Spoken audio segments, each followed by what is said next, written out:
오늘 너희가 나를 알았더라면 이라고 하는 제목으로 여러분들하고 말씀을 나누기를 원합니다. 요한복음 1장에는 이렇게 시작을 합니다. 요한복음 1장 10절부터 11절 먼저 좀 보시도록 하겠습니다. 요한복음 1장 10절부터 11절을 보니까 그가 세상에 계셨으며 세상은 그로 말미암아 지은 바 되었으되 세상이 그를 알지 못하였고 자기 땅에 오매 자기 백성이 영접하지 아니하였으나 요한복음을 시작하면서 사실 요한복음을 쭉 기록한 이유들이 1장에 사실은 나와 있습니다. 그 1장에서 선언하기를 그가 오셨는데 세상이 그를 알지 못한다라고 선언합니다. 그렇게 정의합니다. 그가 이 땅에 계셨는데 그가 세상에 계셨으며 심지어 세상은 그로 말미암아 지은 바 되었으되 세상이 그를 알지 못하였고 자기 땅에 오매 자기 백성이 영접하지 아니하였으나라고 얘기하고 있습니다. 참 놀랍지 않습니까? 예수님이 이 땅에 오셨습니다. 우리를 건져내시기 위한 구원자로 메시아로 이 땅에 오셨습니다. 그분이 만물의 창조자이십니다. 모든 만물이 그분으로 말미암아 지은 바 되었습니다. 그런데 그리고 그 지은 바 되신 지으신 그분이 이 땅에 계셨음에도 불구하고 세상이 그를 알지 못한다고 얘기합니다. 여러분, 예수님을 아는데 실패한 세대, 예수님을 아는데 실패한 세상, 예수님을 아는데 실패한 시대, 예수님을 아는데 실패한 사람이 지금 요한복음 1장에 나타난 군상들이고 오늘 우리의 모습일 수 있다 생각합니다. 예수님이 이 땅에 계셨습니다. 그리고 다수는 그 예수님이 하신 말씀을 들었던 사람입니다. 또 어떤 사람들은 예수님의 기적에 동참했거나 또 그 기적을 경험했던 사람입니다. 또 주변의 어떤 가족들이나 지인들의 어떤 일들을 통해서 충분히 예수님이 메시아임을 알았던 나름 좀 알만한 그런 기회들이 주어졌던 사람입니다. 그럼에도 불구하고 궁극적으로 예수님을 아는데 실패했습니다. 세상이 그를 알지 못하였고라고 하는 너무 선명하게 표현하고 있습니다. 너무 기가 막히지 않습니까? 예수님이 이 땅에 오셨는데 우리 예수님을 눈으로 보고 귀로 듣고 많은 것을 경험했음에도 불구하고 예수님을 모른다는 얘기예요. 예수님이 일으키신 역사, 예수님께서 행하신 말씀, 심지어 그의 메시지 다 들었는데도 불구하고 예수님이 누군지를 모르는, 예수님을 아는데 실패한 그런 일이 벌어졌습니다. 심지어는 예수님을 잘 알고 있다고까지 생각합니다. 그럼에도 불구하고 예수님을 잘 알고 있다고 얘기하고 있지만 사실은 궁극적으로 예수님의 모습을 잘 모르고 있습니다. 이런 구절이 있습니다. 오늘 본문에 읽기 전에 요한복음 6장 42절 잠시 보겠습니다. 요한복음 6장 42절에 예수님께서 내가 생명의 떡이다. 하늘에서 내려오는 떡이다. 그래서 내 살을 먹고 내 피를 마시는 자 영생하게 될 것이다. 영원히 살게 될 것이다. 라고 얘기했을 때 요한복음 6장 42절에 이르되 이는 요셉의 아들 예수가 아니냐. 그 부모를 우리가 아는데 자기가 지금 어찌하여 하늘에서 내려왔다 하느냐. 지금 이 사람들은 그래도 예수님의 부모를 잘 안다고 얘기할 때는 나사렛 사람이거나 갈릴리 지방의 사람들인 것 같아요. 나 저 아버지 아는데 아버지 요셉 아니야. 그 목수잖아. 그 목수 아들인데 쟤가 어디 갑자기 하늘에서 내려왔다 그래. 내가 쟤를 아는데 하면서 아는데과 안다고 얘기하면서 실제로 정확하게 모르는 거예요. 그래서 자기의 그 초보적인 지식으로 예수님이 메시아가 아니라고 확신하고 있습니다. 어이가 없지 않습니까? 갑자기 이제 아버지하고 얼마 전에 대화를 하는데 그런 얘기를 해요. 내가 호동이 아버지를 아는데 어쩌고저쩌고. 내가 만기 아버지를 아는데 이렇게 얘기하시는 거예요. 그래서 제가 강호동 씨를 잘 아는가? 이만기 씨를 잘 아는가 싶었어요. 그게 아니고 그냥 그 아버지를 좀 안돼요. 또 친하냐? 그것도 아니에요. 그 쌀집 했다는 동거 이거예요. 그러니까 이제 조금 정보는 알고 있겠죠. 근데 강호동 씨가 아버지를 알겠냐? 이만기 씨가 아버지를 알겠냐는 얘기죠. 이건 좀 다른 얘기 아닙니까? 아는데 아는 게 아니에요. 지금 예수님이 오셨는데 저 아버지, 내 요셉, 내 아는데? 얼마나 의의가 없습니까? 그 나사렛에서 내 좀 봤는데? 그 어릴 때는 쟤 봤는데? 이 정도의 수준이에요. 그런 초보적인 수준 가지고 내린 결론이 뭐냐면, 쟤는 메시아가 아니야. 라고 결론을 내고 있습니다. 얼마나 의의가 없습니까? 조금 더 나아가서요. 요한복음 7장에 보시면, 7장 25절부터 보겠습니다. 7장 25절부터 예루살렘 사람 중에서 어떤 사람이 말하되 이는 그들이 죽이고자 하는 그 사람이 아니냐. 보라 드러나게 말하되 그들이 아무 말도 하지 아니한도다. 당국자들은 이 사람을 참으로 그리스도인 줄 알았는가. 27절에 그러나 우리는 이 사람이 어디서 왔는지 아노라. 그리스도께서 오실 때에는 어디서 오시는지 아는 자가 없으리라 하는지라. 아마도 이 사람들도 나사렛 지방이나 갈릴리 지방의 사람들이었겠죠. 내가 쟤 좀 아는데? 내가 쟤 어디서 왔는지 아는데? 아니 그리스도께서 오실 때는 아무도 모른다고 했는데 내가 쟤를 알아. 그런데 쟤 메시아가 아니야 라고 얘기를 합니다. 그 초보적인 지식, 정말 이렇게 말도 안 되는 것 때문에 자기의 영혼을 영원한 파괴의 자리로 내몰고 있습니다. 생각하기도 싫은 그런 결론에 이르게 됐죠. 짧은 지식으로. 이런 일들이 많습니다.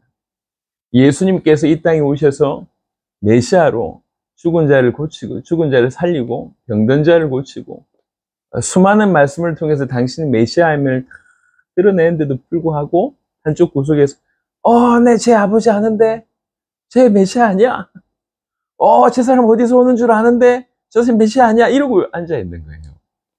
기가 막히죠? 이런 일이 지금 일어나고 있습니다. 이런 일. 본인이 가지고 있는 합리적인 사고, 아니면 조금 연구해서 뭔가 얻은 거 가지고 예수님께서 성경을 통해서 밝히 말하고 있는 그 모든 것들을 무시하는. 얼마나 어리석습니까? 예. 이런 안다고 하는 착각, 이런 어마무시한 무지가 자기의 영혼을 영원한 지옥으로 내몰고 있는 것입니다. 예수님께서 이 땅에 오셔서 당신이 그리스도이심을 보여주었을 때 정말 적지 않은 사람들이 이제 논란이 일어납니다. 저분 메시아인 것 같아? 아니야, 저분 메시아가 아니야 라고 한 논란들이 계속 일어납니다. 몇 구절만 보겠습니다. 7장 12절에 보시면 7장 12절에 예수에 대하여 무리 중에서 수군거림이 많아 어떤 사람은 좋은 사람이라 하며 어떤 사람은 아니라 무리를 미혹한다 하나. 어떤 사람들은 참 좋은 사람이잖아 이렇게 얘기하고, 또 어떤 사람은 아니야, 저렇게 사람 마음을 이렇게 딱 얻어가지고 이상하게 만드는 그런 미혹하는 사람일 거야 라고 어떤 사람들은 얘기합니다. 또 31절 보시면 31절 무리 중에 많은 사람이 예수를 믿고 말하되 그리스도께서 오실지라도 그 행하실 표적이 이 사람이 행한 것보다 더 많으랴 하니 예수에 대하여 무리가 수군거리는 것이. 또 어떤 사람은 이 사람 진짜 메시아 같은데, 만약에 메시아가 온다 하더라도 이 사람보다 더 큰 일을 할 수 있겠어? 이 사람 메시아 같은데 라고 얘기합니다. 조금 더 나아가서 40절부터 보겠습니다. 40절에 이 말씀을 들은 무리 중에서 어떤 사람은 이 사람이 참으로 그 선지자라 하며, 신명기 18장에 보면 모세가 얘기합니다. 후에 나 같은 선지자를 하나님 보내실 것이다 이렇게 얘기합니다. 바로 그 선지자의 표현입니다. 어떤 사람은 그리스도라 하며 어떤 이들은 그리스도가 어찌 갈릴리에서 나오겠느냐. 성경에 이르기를 그리스도는 다윗의 씨로 또 다윗이 살던 마을 베들레헴에서 나오리라 하지 아니하였느냐 하며 예수로 말미암아 무리 중에서 쟁론이 되니 그 중에는 그를 잡고자 하는 자들도 있으나 손을 대는 자가 없었더라. 그야말로 최고의 이슈가 뭐냐면 도대체 예수제 누구지? 예수라고 하는 저분은 도대체 어떤 분인가? 이게 그 시대의 최고의 이슈였습니다. 근데 여러분 혹시 아십니까? 이렇게 저 사람이 그리스도에 있지 않겠냐라고 생각했던 사람들, 그리고 짧은 지식으로 저 사람이 그리스도가 아니라고 얘기했던 그 대다수, 전자나 후자나 그 대다수가 사실은 예수님을 아는데 거의 실패했다고 하는 사실입니다. 예수님이 십자가 지실 때 대다수는 등을 돌렸습니다. 아, 죄인이구나. 십자가 달렸다는 얘기는 유대인들 입장에서는 저주받은 대명사입니다. 예. 저 사람이 나의 병을 고쳐줬지만 저 사람 죄인이구나 라고 하는 결론이 그들이 나게 했다는 거죠. 그래서 그들 대부분이 저 사람 그리스도 같은데 라고 얘기했던 사람들도 저 사람 하나님께서 보내신다고 한 그 선지자 아니냐 라고 얘기했던 사람들도 결국은 다 돌아서게 되고요. 짧은 지식으로 저분은 메시아가 아니다라고 얘기했던 사람들은 당연한 겁니다. 대부분 예수님이 이 땅에 오셨음에도 불구하고 요한복음 1장 11절로 표현하자면 그가 세상에 계셨는데 그가 세상에 계셨으나 그를 알지 못하였다고 얘기합니다. 예수님을 아는데 실패했습니다. 이런 일들이 벌어지고 있습니다. 그런데 이런 대다수의 무리뿐만 아니라요. 요한복음 6장에 보면 예수님께서 당신이 생명이 떡임을 얘기하면서 내 살을 먹고 내 피를 마시는 자가 영원히 살겠다고 얘기합니다.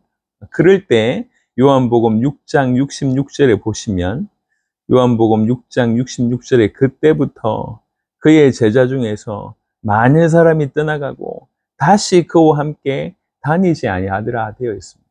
예수님의 제자들은 원래 12명만 있었던 건 아닌 것 같아요. 꽤나 많은 숫자가 예수님의 제자들이라고 여김을 받았던 것 같습니다. 그 예수님의 제자들이라고 불렸던 사람들 중에 다수가 예수님의 말씀을 듣고 떠나갑니다. 내가 생명의 떡이다라고 하는 그 결정적인 말씀을 듣고 그렇게 생각했겠죠. 우리가 속았구나. 이 사람 정신병자구나. 자기 살을 먹고 자기 피를 마셔야지 영생을 얻게 돼? 여러분 지금 생각해 보세요. 지금 만약에 우리 앞에 나타나셔서 예수님께서 그런 말씀을 하신다고 얘기하면 쉽이 믿을 사람이 있겠습니까? 비슷한 입장이죠. 합리적으로도 논리적으로도 신학적으로도 교리적으로도 상식적으로도 맞지 않는 얘기예요. 이 사람 과대망상증 환자구나. 정신병자구나 라고 하는 생각이 들었을 것입니다. 내가 그동안 내 인생을 들여 내 시간을 들여서 쫓아다녔던 거 다 헛된 거다. 그러니까 제자로 불리움을 받았던 사람들 중에도 다수가 떠나가는 일이 벌어집니다. 예수님을 아는데 실패했다는 얘기죠. 그 위에 바로 7장으로 넘어가면 요한복음 7장에 3절부터 보면 그 형제들이 예수께 이르되 당신이 행하는 일을 제자들도 보게 여기를 떠나 유대로 가소서. 스스로 나타나기를 구하면서 묻혀서 일하는 사람이 없나니 이 일을 행하려거든 자신을 세상에 나타내소서 하니 당신 메시아라며. 그럼 저 가야지. 많은 사람들 앞에 가서 나타내야지. 5절에 이는 그 형제들까지도 예수를 믿지 아니함이라. 예수님의 친동생들입니다. 한 배 속에서 어떻게 보면 나왔다고 할 수 있겠죠. 안 믿는 거예요. 그러니까 예수님을 아는데 완벽하게 실패를 합니다. 누가요? 형제들이요. 무리뿐만 아니라 제자들뿐만 아니라 형제들까지. 근데 더 기가 막힌 사실은 요한복음 14장입니다. 우리가 잘 익히 알고 있는 말씀인데요. 요한복음 14장 6절부터 보시면 예수께서 이르시되 내가 곧 길이요 진리요 생명이니 나로 말미암지 않고는 아버지께로 올 자가 없느니라. 너희가 나를 알았더라면 내 아버지도 알았으리로다. 이제부터는 너희가 그를 알았고 또 보았느니라. 이럴 때 빌립이 이르되 주여 아버지를 우리에게 보여주옵소서. 그리하면 족하겠나이다. 예수께서 이르시되 빌립아 내가 이렇게 오래 너희와 함께 있을 때 네가 나를 알지 못하느냐. 나를 본 자는 아버지를 보았거늘 어찌하여 아버지를 보이라 하느냐라고 얘기합니다. 빌립이 또 답답하니까 좀 보여주세요. 아버지 좀 보여주세요. 이렇게 얘기합니다. 그때 예수님께서 얘기합니다. 너희가 아직도 나를 모르냐? 네가 아직도 나를 알지 못하느냐? 그 수많은 풍파를 통과하고 끝까지 예수님께 자기 인생을 드렸던 12제자들마저도 사실은 예수님을 정확하게 아는데 실패했다고 하는 것입니다. 여러분, 성경은 이렇게 얘기하고 있어요. 근데 오늘날 너무나 많은 사람들은 예수님을 기초라고 생각하고 있습니다. 불신자들도 아닌 수준, 그리고 이제 막 교회 오면 조금 성경 공부에 먼저 서론적으로 조금 다룰 예수님 십자가 사건, 부활 사건 얘기 적당하게 얘기하면서 그러면서 예수님 안다라고 얘기하고 있습니다. 예수님 안 돼요. 여러분 한번 생각해 보세요. 요한복음 1장에 말씀하셨던 것처럼 요한복음 1장을 딱 시작하면서 제일 먼저 얘기했던 것이 예, 세상이 그를 알지 못하였고라고 얘기합니다. 그리고 여러분 아시지 않습니까? 예수님께서 사역 말미에 하신 질문, 사람들이 나를 누구라고 하느냐? 그러면 너희는 나를 누구라 하느냐라고 질문합니다. 요한복음 1장 포문 사역의 어떤 전체를 설명하면서 포문을 열 때도 세상이 그를 알지 못하였다라고 얘기해 놓고, 그리고 예수님의 제자들을 최고의 수준으로 교육시켜 놓고 맨 마지막 하신 질문도 뭐냐면 내가 누구냐라고 질문합니다. 예, 완벽하게 예수님을 아는데 실패했다고 하는 것의 반증이고요. 끊임없이 예수님은 우리가 그분을 알기를 원한다고 하는 것에 대한 큰 확정입니다. 그런데 너무나 아쉽게도 이렇게 예수님을 아는데 실패해 있는 그런 사람들이 너무나 아쉽게 예수님을 잘 안다고 착각하고 있습니다. 기초라고 착각하고 있습니다. 제가 30년 가까이 사역을 하고 10년 이상 계속 해외를 다니면서 복음을 전하고 있습니다. 딴 얘기하지 않고 예수님 믿으라고 얘기하는 거예요. 예수님이 누군지 정확하게 알고 믿자, 그 얘기를 지금 하고 있습니다. 예수님이 누구냐? 예수님이 하나님 아니냐? 예수님이 그리스도가 아니냐? 그러니까 하나님의 아들 그리스도이신 그 예수님을 우리 주인으로 모셔드려야 되지 않냐? 그 얘기하고 있습니다. 그리고 전 열방으로 하여금 성경의 기록의 목적대로 예수님이 하나님의 아들 그리스도이심을 믿게 하자.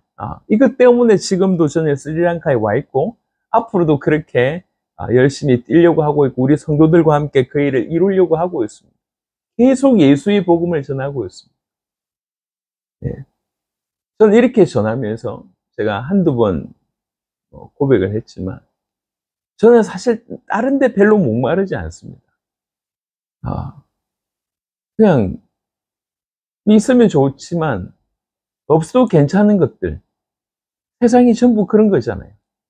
뭐 집이며 차며 옷이며 음식이며 있으면 더 좋겠죠. 하지만 없어도 별 상관이 없습니다. 별로 상관이 없습니다. 별로 갈급하지 않습니다. 그런데 저는 여전히 답답하고 여전히 갈급한 것은 예수님에 관한 것입니다. 예수님, 여러분 요한복음 1장 한번 잠시 볼까요? 요한복음 1장은 이렇게 선언합니다. 요한복음 1장 1절에 태초에 말씀이 계시니라. 이 말씀이 하나님과 계셨으니 함께 계셨으니 이 말씀은 곧 하나님이시니라. 예수님을 얘기하면서 예수님이 말씀이라고 얘기합니다. 이 말씀이 태초부터 계셨습니다. 태초에 말씀이 계셨는데 이 말씀이 하나님과 함께 계셨다. 아버지 하나님과 별개의 존재임을 얘기하고 또 그 다음에 이 말씀은 곧 하나님이라고 얘기합니다. 그 말씀이 또 하나님이래요. 그러니까 완벽한 어떻게 보면 성자 하나님으로서의 삼위일체를 정확하게 표현하고 있는 것이 요한복음 1장 1절입니다. 그는 말씀입니다. 그리고 하나님과 함께 계셨습니다. 근데 그는 하나님입니다. 라고 얘기하고 있는 것이 요한복음 1장 1절입니다. 이 구절만 생각해 봐도 도대체 예수가 누군지를 너무 광범위하게 확장할 수 있는 그런 부분인 거예요. 그분은 말씀이세요. 그분은 하나님이세요. 그분은 하나님과 태초부터 함께 계셨던 분이십니다. 신비롭고 놀라운 분이십니다. 그가 태초에 하나님과 함께 계셨고 만물이 그로 말미암아 지은 바 되었으니 지은 것이 하나도 그가 없이는 된 것이 없느니라. 만물의 창조자, 만물의 조성자입니다. 우리 예수님은 우리가 지금 알아야 될 그 예수님은 이런 분입니다.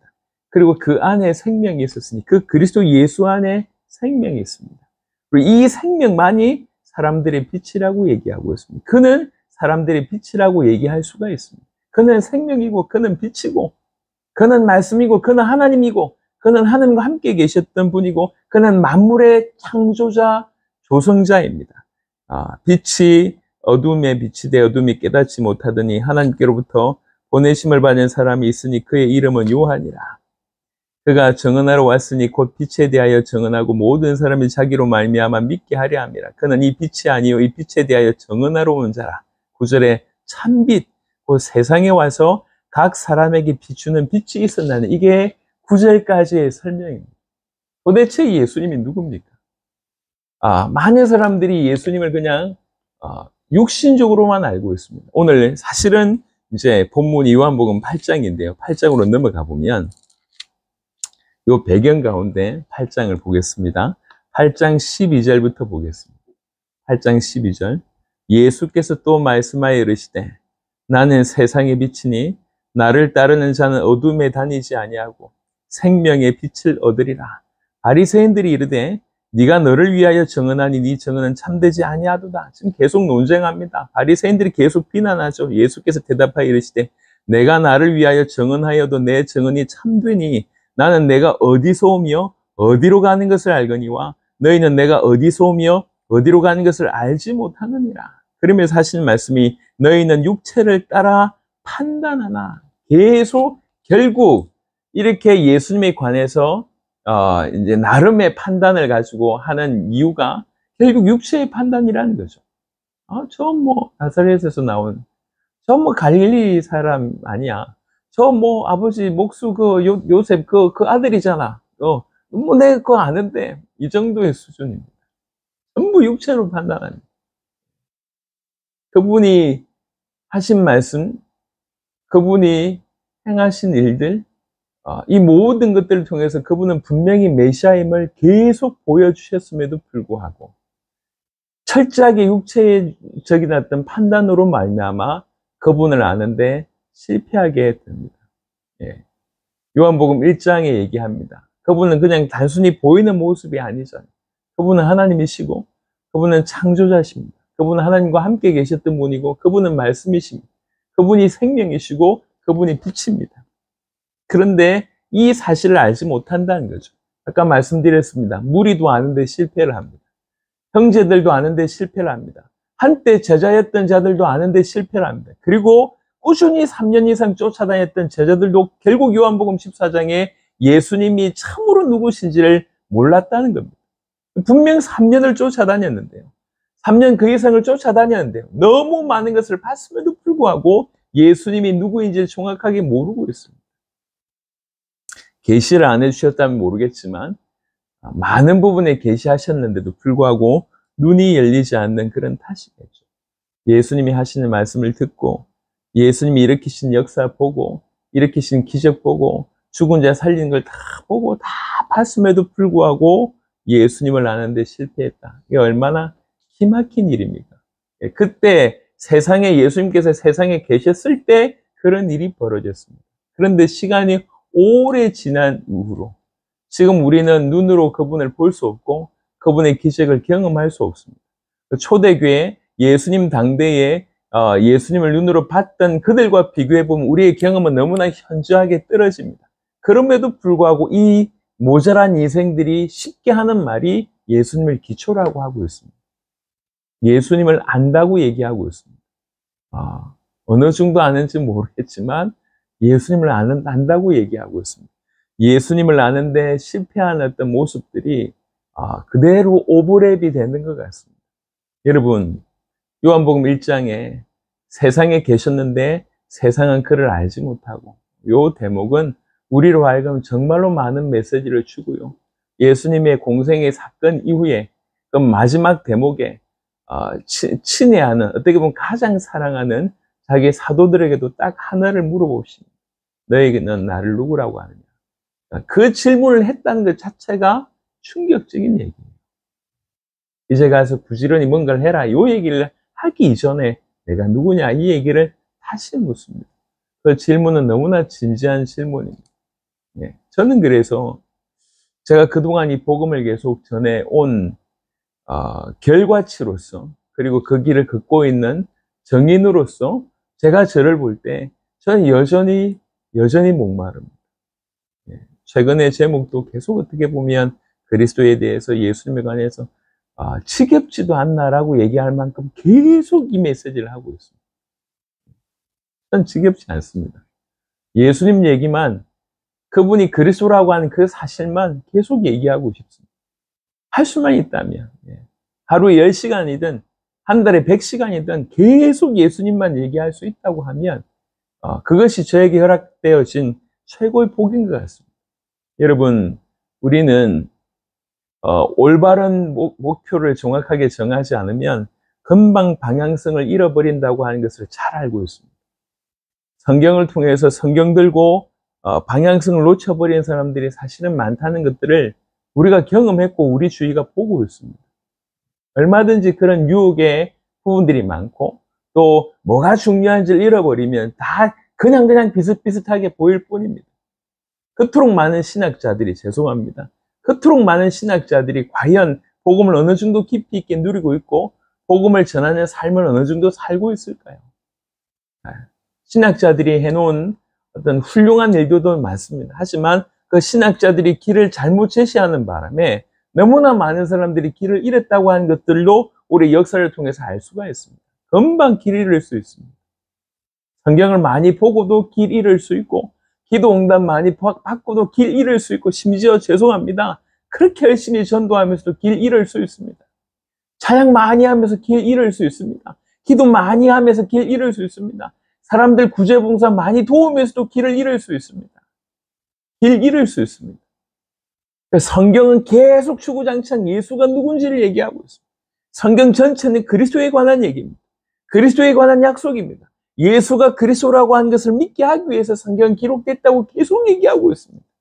계속 예수님이 내가 누구냐고 묻고 있습니다. 세상이 그를 알지 못했다고 요한복음 1장은 선언하고 있습니다. 예외 없이 그렇게 얘기하고 있습니다. 예수가 누구십니까? 도대체 저와 여러분에게 예수가 누구냔 말이에요. 과연 그 예수는 우리에게 어느 만큼 자리매김하고 있습니까?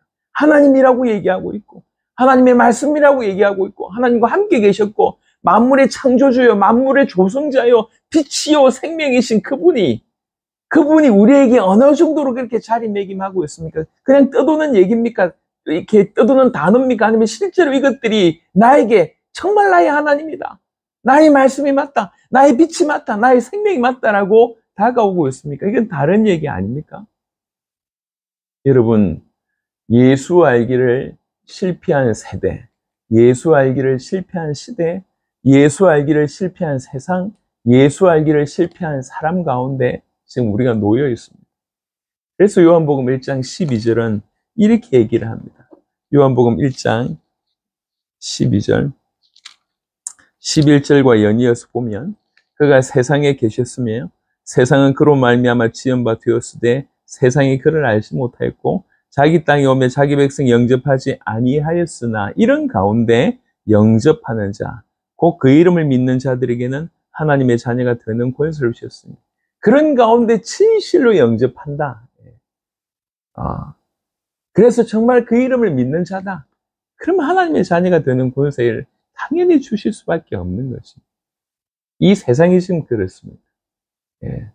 산빛이 왔는데 우리를 지으신 그분이 왔는데 우리를 구원하실 그분이 왔는데 이미 계셨고 이미 그분을 계시하셨고 이미 왔음에도 불구하고 우리가 그분을 알지 못하고 있습니다. 실패하고 있는 거죠. 그래서 요한복음 8장은 이렇게 얘기하고 있습니다. 다시 오늘도 성경 여러 본문을 좀 보는데 제가 굳이 성경 찾는 시간을 드리는 이유는 성경을 좀 찾는데 익숙해지라고 말씀드리는 것이고 예배만이라도 평상시에 다 그래야 되겠지만 예배만이라도 성경을 계속 찾아가면서 눈으로 확인하는 것이 너무 중요하기 때문에 그렇습니다. 자, 오늘 본문 요한복음 8장 다시 넘어가겠습니다. 15절부터 보면 너희는 육체를 따라 판단하나 나는 아무도 판단하지 아니하노라. 만일 내가 판단하여도 내 판단이 참되니 이는 내가 혼자 있는 것이 아니요 나를 보내신 이가 너와 함께 계심이라. 너희 율법에도 두 사람의 증인이 참되다 기록되었으니 내가 나를 위하여 증언하는 자가 되고 나를 보내신 아버지도 나를 위하여 증언하시느니라. 이에 그들이 묻되 네 아버지가 어디 있느냐? 예수께서 대답하시되 너희는 나를 알지 못하고 내 아버지도 알지 못하는도다. 그러면서 하신 말씀이 나를 알았더라면 내 아버지도 알았으리라. 나를 알았더라면 지금 이 말씀은 무리들에게 하는 말씀이겠죠. 나를 알았더라면 비난하는 자들에게도 하는 얘기입니다. 나를 알았더라면. 근데 사실 이 구절이 똑같이 반복되고 있는 것이 요한복음 14장입니다. 요한복음 14장 아까 읽었던 본문입니다. 요한복음 14장 9절 보겠습니다. 예수께서 이르시되 빌립아, 내가 이렇게 오래 너희와 함께 있을 때 네가 나를 알지 못하느냐? 나를 본 자는 아버지를 보았거늘 어찌하여 아버지를 보이라 하느냐? 내가 아버지 안에 거하고 아버지는 내 안에 계신 것을 네가 믿지 아니하느냐? 내가 너에게 이르는 말은 스스로 하는 것이 아니라 아버지께서 내 안에 계셔서 그의 일을 하시는 것이라. 내가 아버지 안에 거하고 아버지께서 내 안에 계심을 믿어라. 그렇지 못하겠거든 행하는 그 일로 말미암아 나를 믿으라 라고 얘기하고 있습니다. 12절에 내가 진실로 진실로 너에게 이르노니 나를 믿는 자는 내가 하는 일을 그도 할 것이요 또한 그보다 큰 일도 하리니 이는 네가 아버지께로 감이라. 이 제자들도 정확하게 예수님을 모르고 있습니다. 그래서 모르고 있는 제자들에게 너무 안타까워서 이제 하시는 얘기죠. 7절에 너희가 나를 알았더라면 이렇게 되어 있습니다. 요한복음 14절 7절에 너희가 나를 알았더라면, 그러니까 동일하게 얘기하고 있습니다. 너희가 나를 알았더라면. 말씀을 준비하면서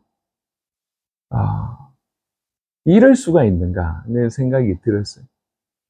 어떻게 물론 비난하는 입장에서는 어쨌든 저분이 메시아가 아니었으면 좋겠다는 마음이 있기 때문에 그렇게 비난을 했고, 또 정말 초보적인 수준에 있는 내가 제 아버지를 아는데, 내가 제가 어디서 오는 줄 아는데, 이 정도의 초보적인 지식 가지고 있는 자들이 그분을 메시아로 아는데 실패한 거 이해합니다.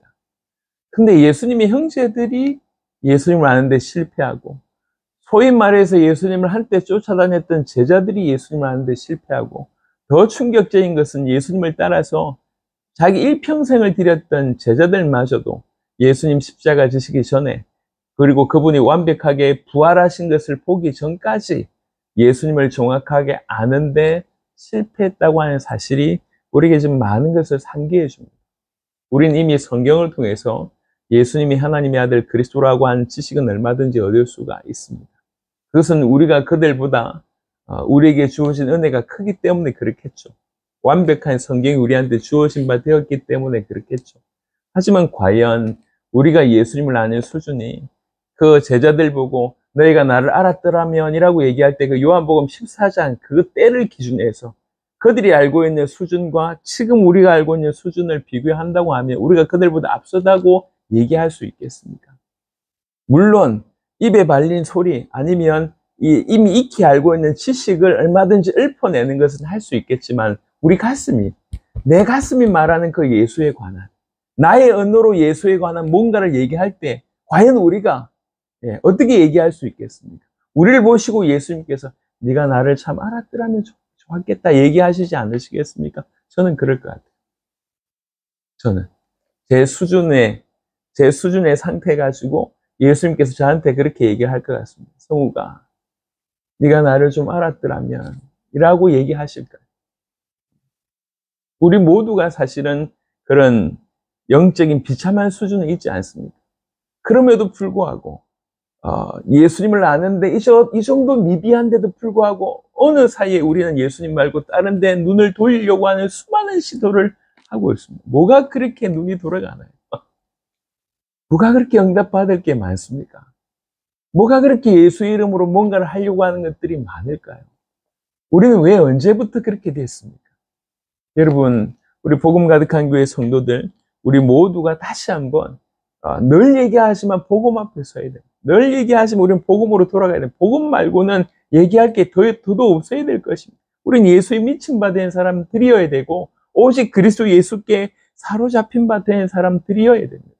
우리의 실상을 정확하게 알아야 돼요. 정확하게 알지 못하면서 안다고 하는 착각이 무서운 결과를 맺게 됩니다. 또 반대로 우리의 비참함을 인식하면서 늘 예수님을 알아가는 삶은 우리로 하여금 무수한 행복을 주게 됩니다. 나 같은 인생이 오늘도 적지 않은 시간 동안에 이동을 하는 날이었습니다.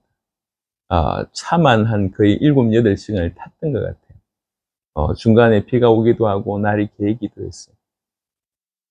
그 이동한 8시간 내에 짬짬이 순간순간마다 하늘을 쳐다보며 감사했습니다.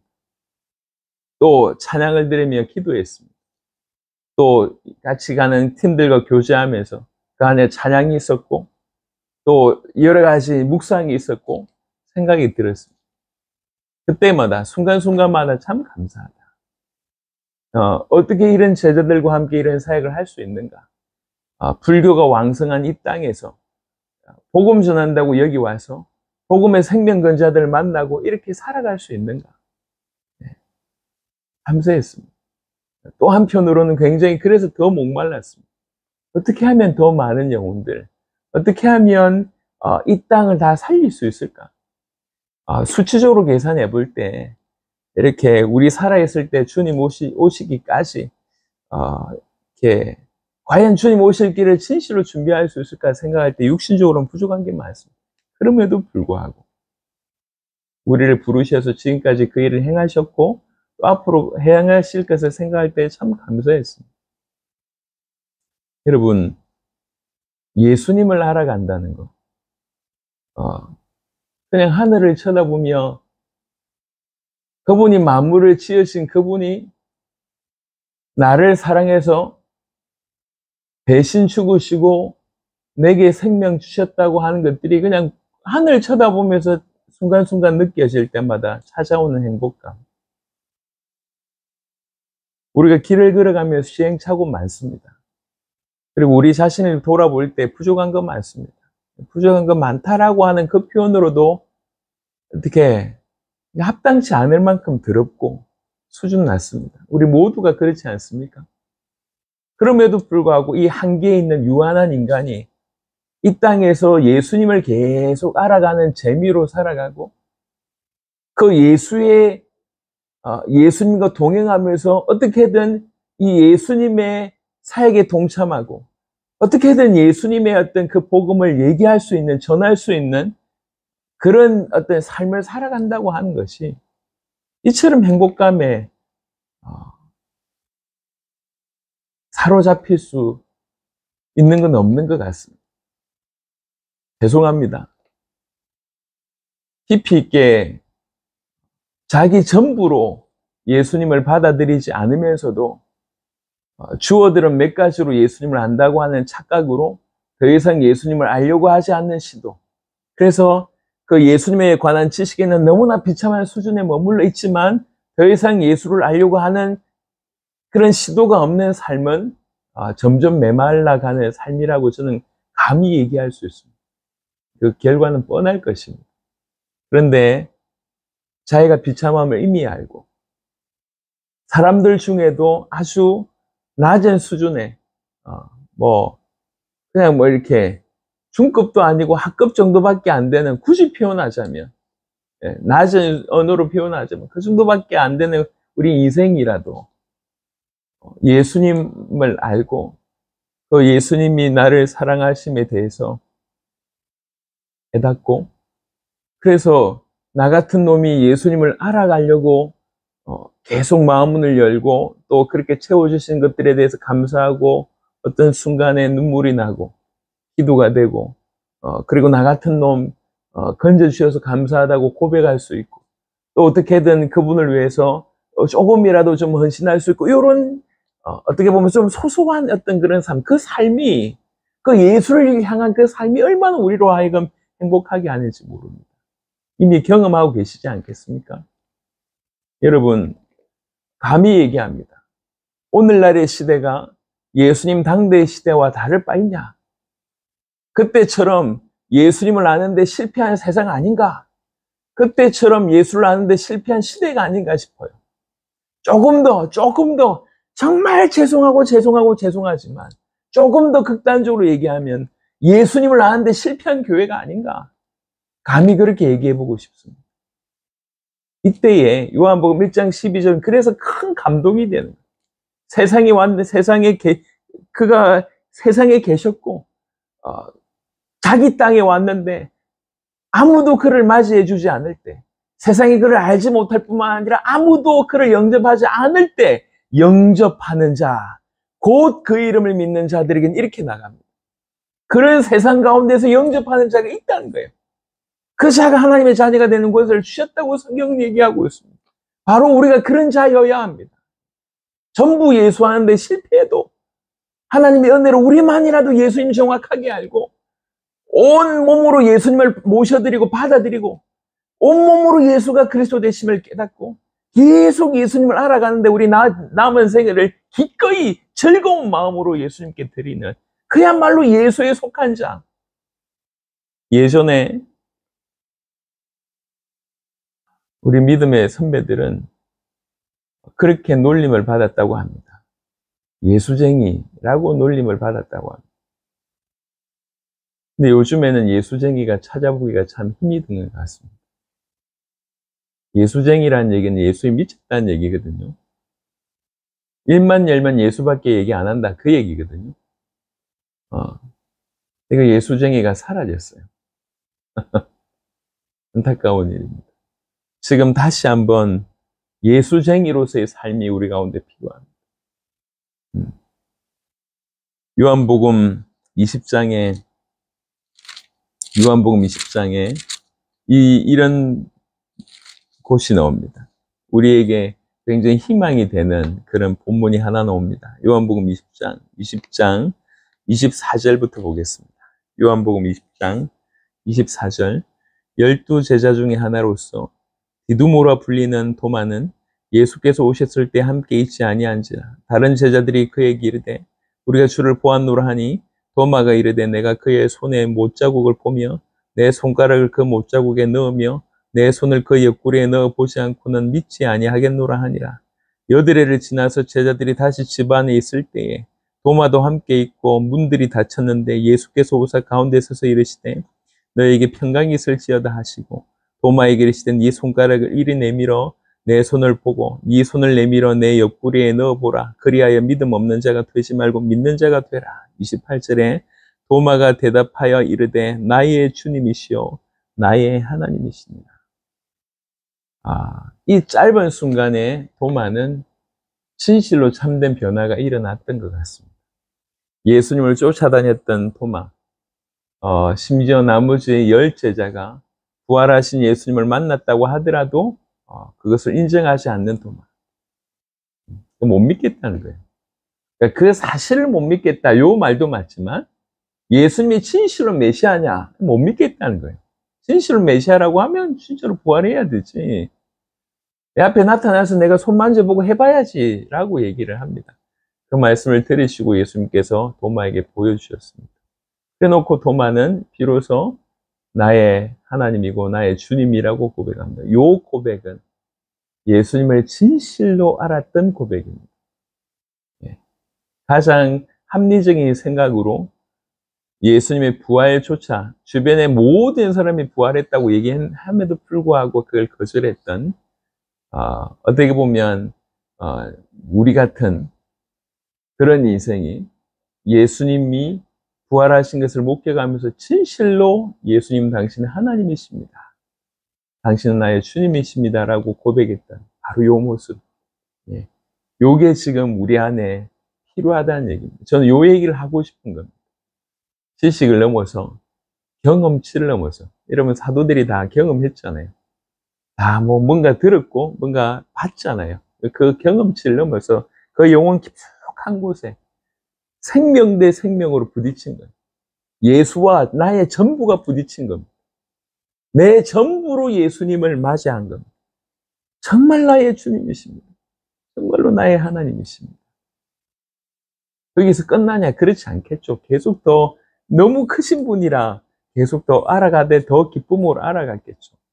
저는 오늘 우리 모든 성도들 또 이 말씀을 듣는 모든 자들에게 이런 은혜가 있었으면 좋겠다는 마음으로 말씀을 전합니다.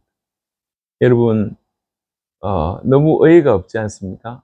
네, 제 아버지 아는데 네, 저 사람 어디서 왔는 줄 아는데 저 나사렛이잖아. 저 갈릴리 아니야. 이 정도의 수준으로 그 어마무시하신 하나님의 아들이신 그리스도이신 예수님을 그 초보적인 지식으로 그 사실을, 그 진리를 거부하고 영원한 지옥불에 자기 영혼을 던지는 그 수준 낮은 모습들이 얼마나 기가 막힙니까? 그런 모습들이 우리에게 있다는 거예요. 여러분, 안다는 착각 빨리 버리시길 바랍니다.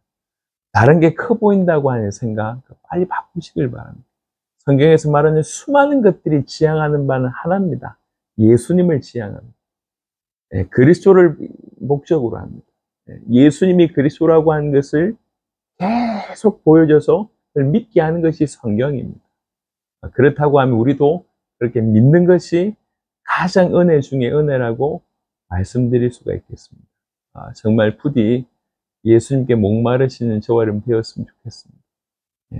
예수님을 아는데 실패했다라고 하는 것들을 인정하시고, 내가 예수님을 아는 지식이 여러 가지 의미로 너무나 미비하다고 하는 것을 인정하시고, 계속 예수님을 알아가되 도마에게 일어났던 그 일이 우리에게 정말 일어날 수 있도록, 그래서 이제부터 오늘부터 저와 여러분들은 예수님을 알아가는 것이 최고의 기쁨이 되고, 예수님과 동행하는 것이 가장 기쁨이 되고, 예수님 하신 말씀에 순종하는 것이 가장 기쁨이 되고, 어떻게든 예수님께 드리는, 여러분 시간이든 물질이든 무엇든지 드리는 것이 기쁨이 되는 그 소소한 기쁨, 육신적으로는 소소하지만 사실은 가장 영원한 기쁨으로 여러분 안에서 기뻐하는 일들이 계속 일어나시길 바랍니다.